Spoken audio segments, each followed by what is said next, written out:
Vamos a Primero de Reyes, capítulo 3. En el versículo 9, que tiene que ver con lo que quiero compartir hoy con ustedes. En el versículo 9, dice así. Está hablando Salomón con Dios. Y le dice: da pues a tu siervo corazón entendido para juzgar a tu pueblo y para discernir entre lo bueno y lo malo. Porque ¿quién podrá gobernar este pueblo tan grande? Oremos. Padre, gracias porque eres bueno, misericordioso. Te damos gracias por la oportunidad de poder estar en esta mañana aquí, Señor.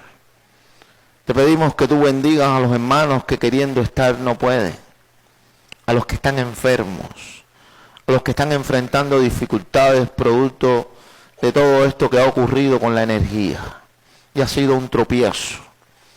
Ten compasión de ellos y también allí en donde están a través de tu palabra, al leerla, al escucharla, puedan ser alimentados. En el nombre de Jesús. Amén. Así que este es el momento en que Salomón pide sabiduría y Dios le concede un corazón sabio. Y teniendo en cuenta todo lo que sucedió después, ya Salomón, una de las cosas que hace es que él no había tenido, su padre David no había tenido la oportunidad de construir el templo, pero lo había dejado todo, ¿qué? Todo listo. Y si usted se pone a leer cómo se construyó el templo, duró 7 años la construcción, la primera etapa. Dice la Biblia que no se escuchó el ruido de ningún instrumento de albañilería. Porque en ese tiempo los albañiles eran albañiles canteros. Eran albañiles que iban a la cantera, cortaban la piedra allí, exacta la que necesitaban, la trasladaban y la colocaban. Pero aún así, ¿cómo tenía que venir? Exacta. Miren qué precisión. Dicen los que han estado en el Muro de las Lamentaciones. En el fragmento que queda, el Muro de las Lamentaciones, como se conoce mundialmente, es un fragmento de este muro que levantó Salomón. Es el único fragmento que queda. Y ahí los judíos van a llorar, por eso se llama el Muro de las Lamentaciones. Van a llorar por la destrucción del templo. Y entonces, en los pequeños agujeros que tienen las piedras, los bloques, al cortarlo hay bloques que tienen, como son roca, tienen pequeños agujeros. Ellos colocan pequeños rollos de papel con oraciones, pidiendo por la restauración de Israel. Pero lo que quiero llamar la atención de la precisión no son esos huecos naturales que tiene la roca, sino la junta que une a los bloques. Los que han estado ahí, ni una cuchilla de afeitar moderna entra en la junta. De la precisión con que fueron colocados. Lo mismo en las pirámides de Egipto. Los mismos restos que quedan de las pirámides. De la precisión con que fueron colocados. Duró 7 años, una cosa precisa. Imagínense poder tener todos los materiales, pero al mismo tiempo hacer esa gran obra. Así que levantó el templo en 7 años. Y en el capítulo 8, en el verso número 10, dice que cuando los sacerdotes salieron, no solamente era construirlo, había que llevar ¿qué? Todo el mobiliario del templo. Colocaron todo, ¿saben? Todo, el candelabro, la menorá, el altar del incienso, el altar del sacrificio, la mesa de la propiciación, todo. Y en el momento en que lo colocaron todo, cuando los sacerdotes entraron y lo colocaron todo, y todo estaba listo. Dice el versículo 10 del capítulo 8 de Primero de Reyes, dice así: y cuando los sacerdotes salieron del santuario, la nube que estaba ¿dónde? En el tabernáculo, ¿recuerdan? Se mudó el santuario y lo llenó todo. Y de esa manera fue visible para el pueblo de Dios que la gloria de Jehová, que los había acompañado durante, a esta altura, 480 años habían pasado, que salieron de Egipto. Al momento en el que estamos leyendo el pasaje, más adelante se nos arroja esa fecha. Habían pasado 480 años de que el pueblo había salido de Egipto. Y la gloria de Dios los había acompañado en cada circunstancia. Y ahora se mudaba a la nueva casa. Les adelanto algo en la historia que fue fatal. Cuando estaba cerca de la fecha del año 70, el año 70, creo que fue, si mal no recuerdo, fue el 20 de agosto de 20 de agosto del 70 después de Cristo, que los romanos entraron en Jerusalén. Iba a decir 1970. 20 de agosto del 70 después de Cristo, que los romanos entraron y destruyeron el templo. Pero en los libros de Flavio Josefo, la historia de la guerra de los judíos, que en el seminario hay unos tomos de ese libro, hay un dato interesante. Y dice Flavio Josefo, el historiador judío cristiano, que unos meses antes de que los romanos atacaran el templo y lo destruyeran, la nube se fue. Y un día, cuando el sumo sacerdote se levantó para ministrar, la nube no estaba. Y la puerta que daba al lugar santísimo por uno de los laterales estaba abierta. Y eso fue registrado. Y fue la última vez que se vio la gloria de Dios sobre el templo. Y unos días después entraron los romanos. Ahora, teniendo en cuenta el contexto de la sabiduría que pide Salomón y algunas ideas que hay en el texto en estos capítulos, sobre todo en el capítulo 8, quiero compartir la siguiente idea. En Dios está la fuente del conocimiento para alcanzar la sabiduría. En Dios está la fuente de todo conocimiento para alcanzar la sabiduría. ¿Es lo mismo la inteligencia que la sabiduría? No. Inteligencia es la capacidad de ¿qué? De aprender. Eso es una persona inteligente. Tiene capacidad para recepcionar ¿qué? Información. Le enseña y la persona recepciona información y la puede retener. Eso es una persona inteligente. Pero la sabiduría no es aprender rápido, sino una de las definiciones más sencillas puede ser cómo se aplica ¿qué? El conocimiento. Eso es una de las definiciones más sencillas. Uno puede saber mucho, pero si no lo aplica, no es sabio. Por eso hay una advertencia en el medio de la sabiduría y el conocimiento en la Biblia. ¿Cuál es?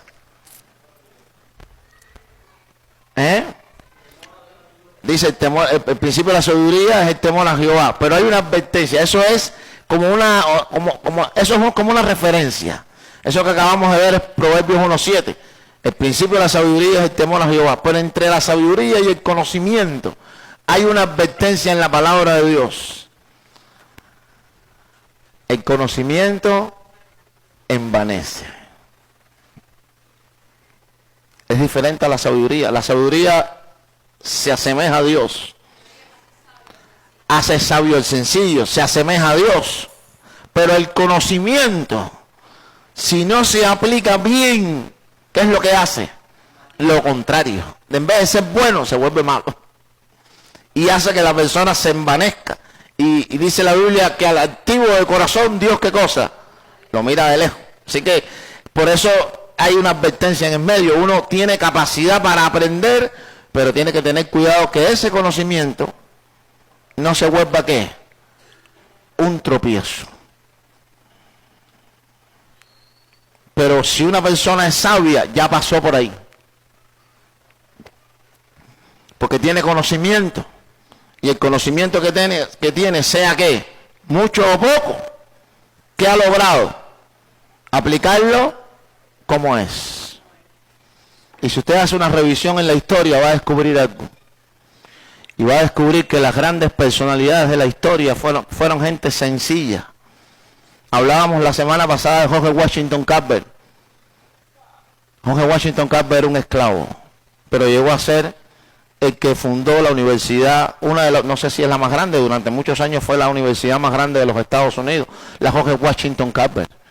Y les conté algo de la historia de él, pero vamos a hablar de gente más aterrizada. Un profesor que hubo en el seminario que se llamó Eliodoro Perna. Un hombre sabio, súper inteligente, pero más que inteligente, sabio. Fue analfabeto hasta los 12 años. Por eso él tenía una caligrafía muy tropelosa, por decirlo de alguna manera. Si usted no estaba acostumbrado a leer textos escritos por él, le costaba trabajo manuscrito entender algunas cosas. Por ejemplo, él fue mi padre espiritual, pero cuando fue mi profesor en la época en el seminario que te daban el examen escrito, él era de los profesores que ponía a cada estudiante una nota personalizada. Y a veces costaba trabajo. Algunos iban, profe, ¿qué quiere decir aquí? Era una nota personalizada que tenía que ver con el carácter del estudiante, con una motivación, con algo así. En fin, eso fue una costumbre durante un tiempo en el seminario de muchos profesores. Cuando revisaban el examen de los estudiantes, al final, después de haber estado un módulo, 2 módulos, como es mi caso, que estoy 2 módulos con los estudiantes, una nota al final. Si es un estudiante que tú ves, por ejemplo, que hay que darle una exhortación. Si hay un estudiante que hay que ponerle una advertencia en el privado, una pequeña advertencia en el privado. No sé, vamos a suponer que le cuesta trabajo leer y ¿cómo se dice? Moroso en leer. Necesitas leer un poco más, crear un hábito de lectura. Eso es una exhortación, ese tipo de cosas. Pero cuando él ponía eso, a veces costaba trabajo entender porque... Y Eliodoro Perna llegó a ser un hombre de respeto.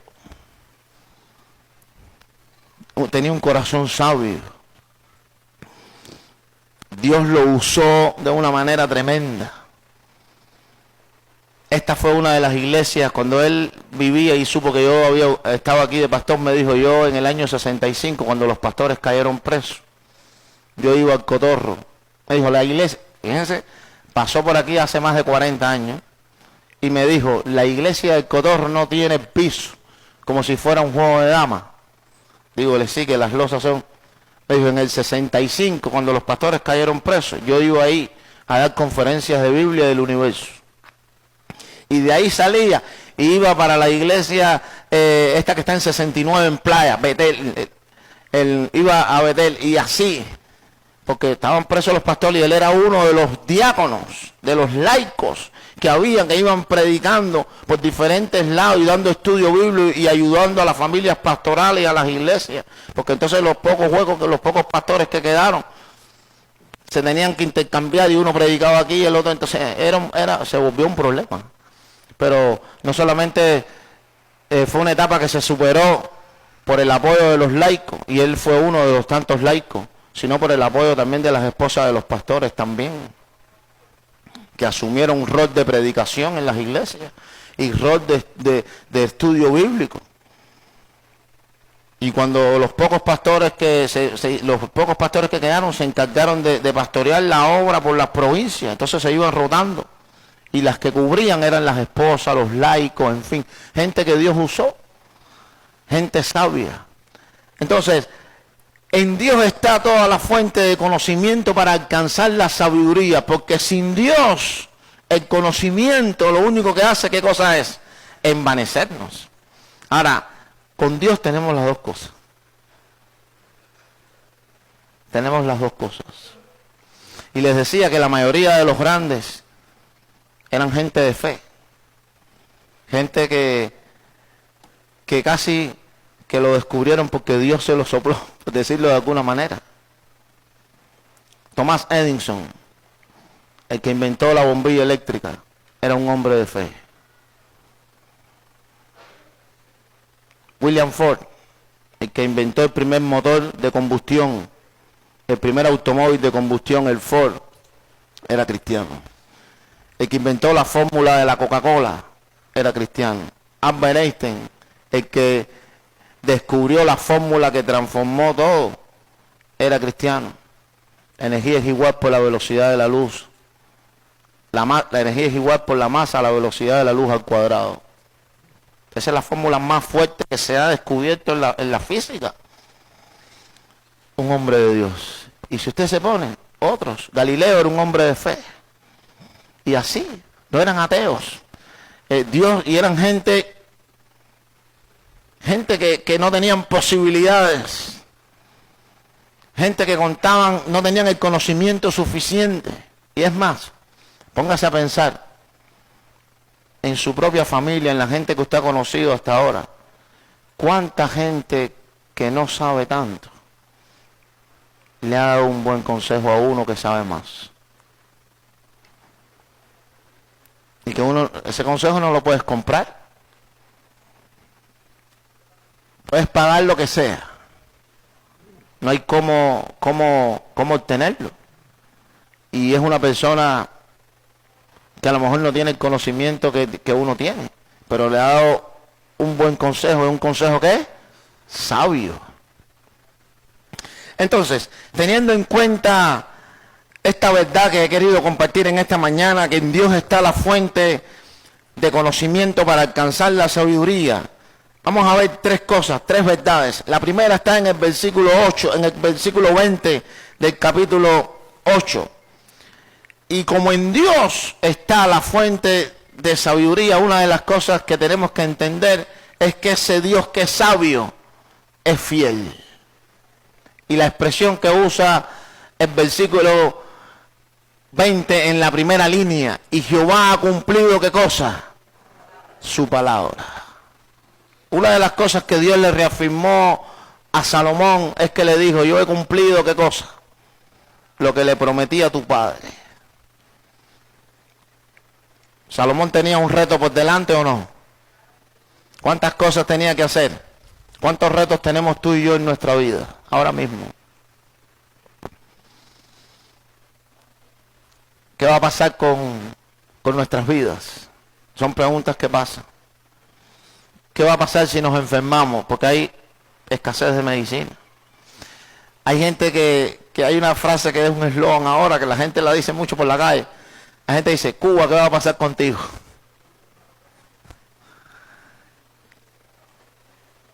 Nosotros no sabemos lo que va. ¿Alguien sabe lo que va a pasar? Pero hay una cosa que sí sabemos nosotros como pueblo de Dios. ¿Qué sabemos? Que Dios es fiel. Y eso es sabiduría, hermano. Porque si usted no lo aplica, se va a derrumbar. El cortisol le va a subir a millón. Y el organismo se va a ¿qué cosa? A dañar y se va a deteriorar. Porque todo está ahora mismo en este contexto nuestro, todo está diseñado ¿para qué? Para destruirnos. Nuestras mentes no descansan. No descansamos. En estos días, esta semana tuvimos la visita de Bill y el hermano Bill y su equipo. Y estuvimos aquí trabajando y predicando. Pero en una del compartir, en un día de eso que estábamos almorzando, el pastor Abel estaba aquí con nosotros y entonces nos ponemos a hablar. Se pone a hablar con uno de los hermanos que había venido. Y empezaron a sacar la cuenta de la cantidad de horas que una de las hermanas que vino manejaba para ir a su trabajo.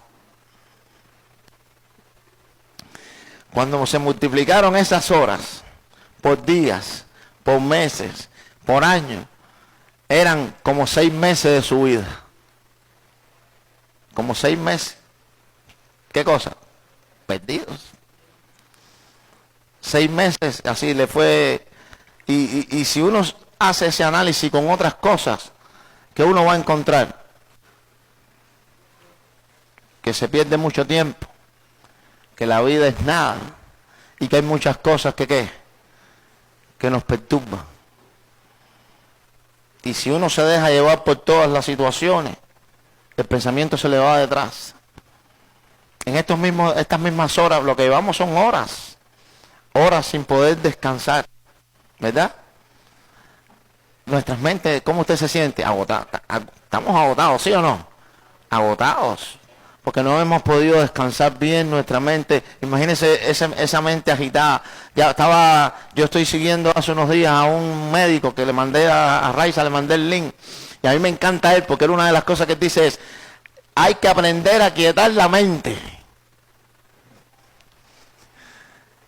Un médico español muy bueno, y es cristiano, y él dice, una de las cosas que la gente tiene que aprender, lo van entrevistando, y dice, una de las cosas que la gente tiene que aprender es que la mente hay que aquietarla, hay que decirle que se pare, que coja un chance, un 10, porque no puede, y si ustedes de esas mentes que es una cosa atrás de la otra, sabe cómo es la cosa. Ahora, a pesar de todas las cosas que puedan disparar nuestro pensamiento, agitar nuestro pensamiento, quitar de alguna manera, vamos a decir, nuestra calma mental, hay una verdad. Dios es fiel.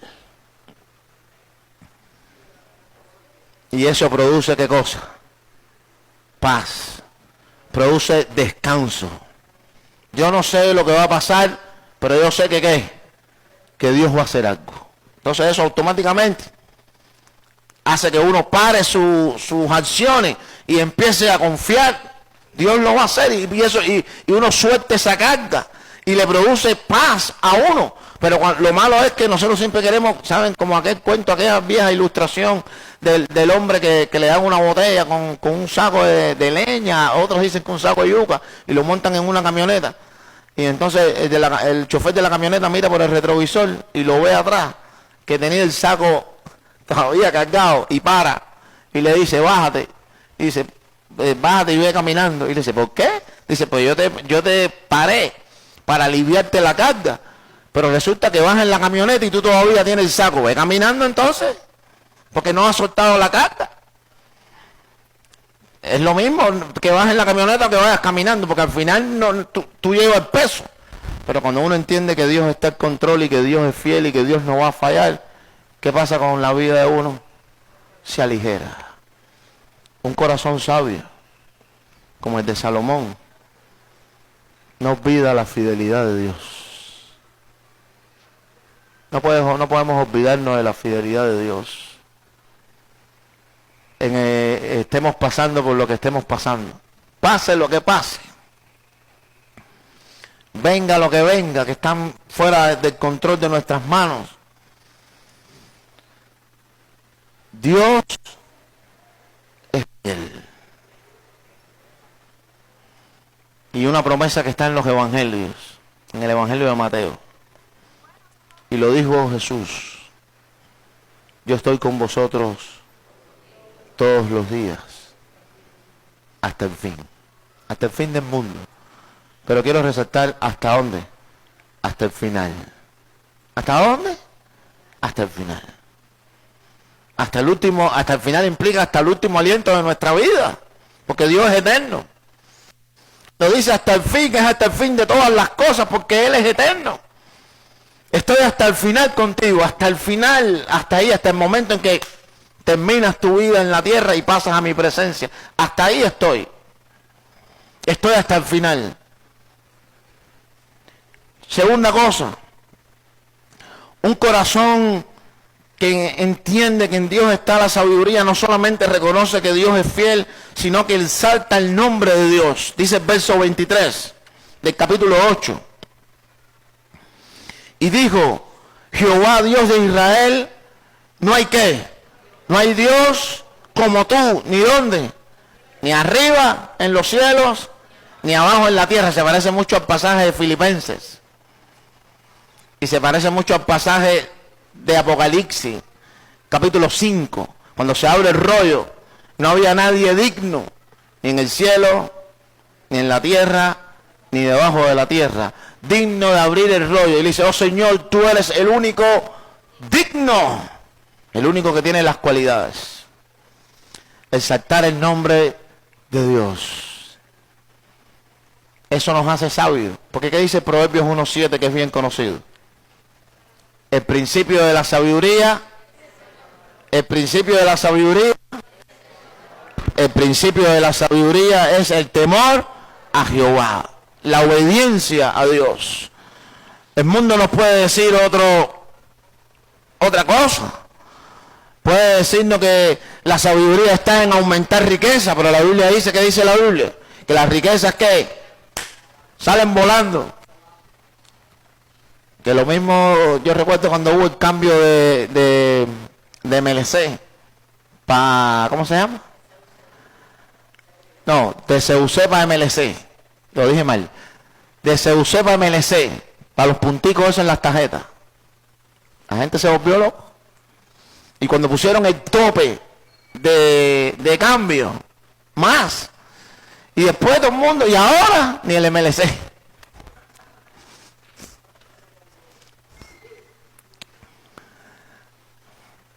Ese es el mundo, hermano. Con su filosofía. Esa es la vida lejos de Dios. Eso es no tomar en cuenta a Dios. Pero nosotros estamos para exaltar, ¿qué cosa? El nombre de nuestro Dios. Y la verdadera sabiduría está en reconocer a Dios.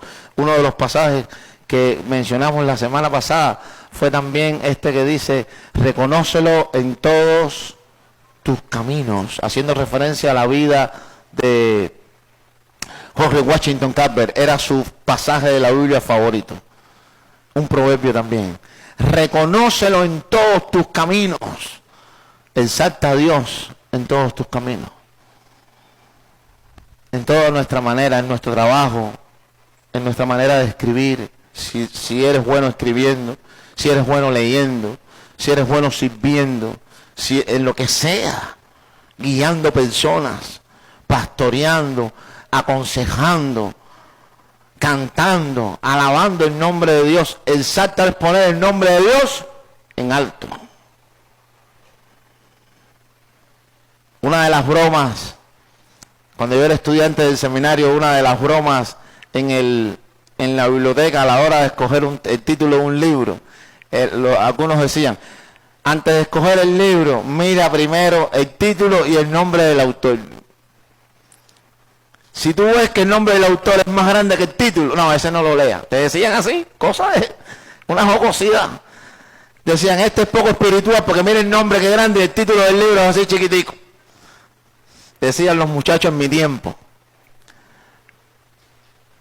Pero los que no exaltan el nombre de Dios, ¿dónde ponen a Dios? Detrás. Lo ponen detrás. Lo ponen detrás. Y puede ser que Jesús, yo soy de los que creo que cuando Jesús llega a la vida de uno, llega en el último lugar. Yo creo eso. Cuando Jesús llega en el último lugar. Porque si usted tiene 80 años y conoce a Jesús a los 80 años, ¿dónde está Jesús? Al final de la fila. Porque hay muchas cosas en esos 80 años que lo superan. Hábitos de todo tipo, maneras de comer, hábitos, vicios como fumar, tomar. Jesús llega a una vida de 80 años y llega al final, se pone al final. Nos ha salvado a una persona de 80 años con conductas, con hábitos, con maneras de pensar, en fin, eso se cambia en 2 días. Se necesita otra vida de 80 años. ¿Para qué? Para cambiar eso. Ahora, dice la Biblia que vamos siendo llenos del Espíritu Santo. Y el Señor va pasando de la última fila ¿a dónde? A la primera. Y va conquistando cada área de nuestra vida. Y va conquistando y conquistando y conquistando. Hasta que pasa de la parte final al frente. Y es ahí donde se convierte en el Señor. el dueño de nuestra vida. Por eso toma tiempo. Y nosotros lo sabemos. Porque sabemos que Él lucha con quién. Con nosotros. Lucha con nosotros. Y Dios nos dice por aquí, nosotros no, por aquí. Esa es la batalla. Y pero el Señor va conquistando nuestra vida. Y la va conquistando y la va conquistando hasta que toda nuestra vida, ¿qué cosa? Lo exalta. Pero al principio está como en el anonimato. Como en el anonimato. Pero después que Jesús te marca bien, ya no puede ser qué cosa. No puede ser negado. Es como Pedro. Después que Jesús lo marcó bien, él hablaba y decía que no conocía a Jesús. Pero cuando hablaba, ¿de quién hablaba? De Jesús. Y aquella mujer le dijo, tú eres Galileo. Dice, yo no tengo nada que ver con Galilea. Tú estuviste en Galilea y andas con el Galileo porque tu manera de hablar, ¿qué cosa? Te descubre. Podemos negarlo, pero ya la huella de Jesús está ahí. Y en un momento, negarlo en un momento de debilidad, por decir así, pero la huella de Dios está. Tenemos que ser sabios y no solamente reconocer que nuestro Dios es fiel, sino también entender que su nombre tiene que ser exaltado en cada área de nuestra vida. Y todo eso, toda esa fuente de sabiduría está ligada a una disciplina espiritual, y Salomón lo sabía muy bien. Miren lo que dice el verso 28. Capítulo 8, verso 28. Viene hablando de la construcción del templo. Y dice, con todo, esta es una oración preciosa. Se la recomiendo. O sea, que la puedan leer después con calma. Es el momento en que él está hablando con Dios y está dedicando el templo que había construido. Con todo, tú atenderás a la oración de tu siervo y a tu plegaria y a su plegaria, oh Jehová Dios mío, oyendo el clamor y la oración que tu siervo hace hoy ante ti. Verso 30. Oye pues la oración de tu siervo y de tu pueblo Israel. Y es un énfasis en una disciplina espiritual que se llama la oración, pero con una seguridad. ¿Cuál es la seguridad? Que Dios va a oír. Dios va a oír, hermano. Aunque sea en la noche oscura. Hay una frase ahí en ese capítulo. Uno lee la Biblia y lee, y lee, y lee, y lee. Pero en estos días leyendo, releyendo, para poder pedir la guía de Dios y releyendo y buscando. Hay una frase ahí en uno de los capítulos que dice, Jehová reina en la oscuridad.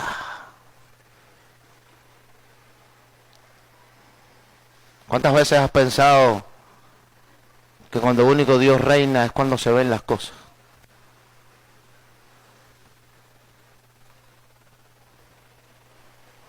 Que cuando está la luz es que Dios está. Pero cuando todo se pone oscuro y no podemos ver nada, y cuando el camino se pone hacia arriba y necesitamos un mayor esfuerzo, y cuando aparecen las piedras en el camino, dejamos el pasto ese verde hermoso en nuestro andar y entramos en un camino pedregoso y hay espinas y esto, empezamos a sopensar que estamos solos, que Dios no está, que cuando estábamos en la parte donde estaban las flores, ahí sí estaba. Jehová reina en la oscuridad. Allí estás tú. Si en el Seol, donde reina la muerte, ¿qué cosa? Allí tú estás. Si habitar en el extremo del mar, aún allí, ¿qué cosa? Me guiará tu mano, aún en lo más lejos, lo más profundo. Gracias, Javi, por recordar el Salmo 139. Dios está. ¿Cuál es la oración más famosa en el judaísmo? El Shema. Deuteronomios capítulo 6. Oh Israel, Jehová tu Dios, Jehová uno es. ¿Saben por qué? ¿Cómo lo hacen los judíos? Nunca dicen el Shema sin taparse los ojos. Ellos cuando lo van a decir, el Shema específicamente, se cubren los ojos Y uno los ve y mece en la cabeza. Y repiten, oye Jehová, oh Israel, Jehová tu Dios uno es. Oh Israel, Jehová tu Dios uno es. Y en una entrevista le preguntan a un judío, ¿por qué ustedes se cubren los ojos cuando pronuncian el Shema?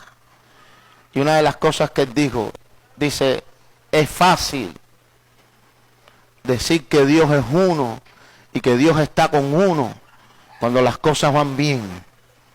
Pero cuando llegan los días difíciles, cuesta trabajo. Porque ya sea nuestro corazón, nuestra propia naturaleza carnal, o ya sea Satanás, cuando estamos pasando por momentos difíciles, uno de los primeros pensamientos que pasan por nuestra mente, ¿cuál es? Tú estás solo.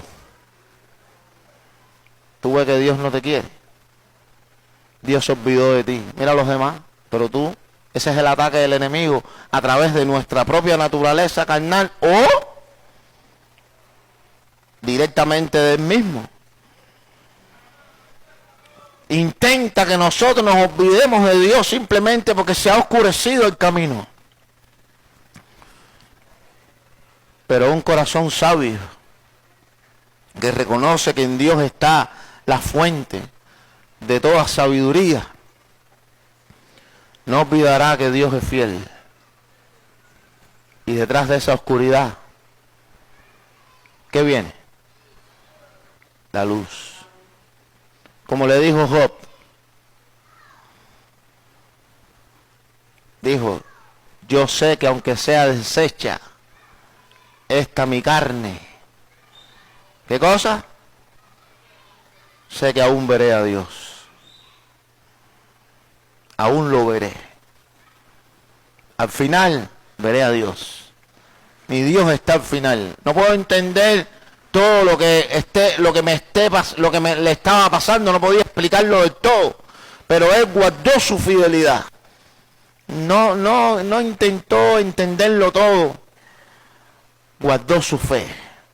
Se parece a algo que Pablo dice en Filipenses capítulo 4. Al final de Filipenses, cuando habla, dice, he guardado la fe. Necesitamos guardar la fe. Guardarla. Porque hay muchas cosas que atacan nuestra fe.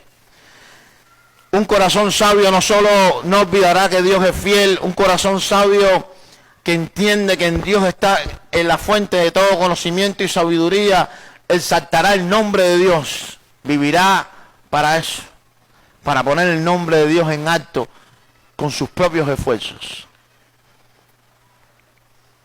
Vivirá para eso, para alumbrar, para seguir los propósitos de Dios.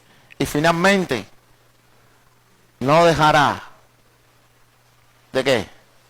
De buscar a Dios en oración. Un corazón sabio no deja de orar. El enemigo quiere cortar nuestra conversación con nuestro Dios. Y eso no se lo podemos permitir nunca. Los sabios no permiten eso. Mantienen su comunicación con su Dios, siguen exaltando el nombre de su Dios y descansan en una gran verdad. Dios es fiel. Que Dios les bendiga, hermanos.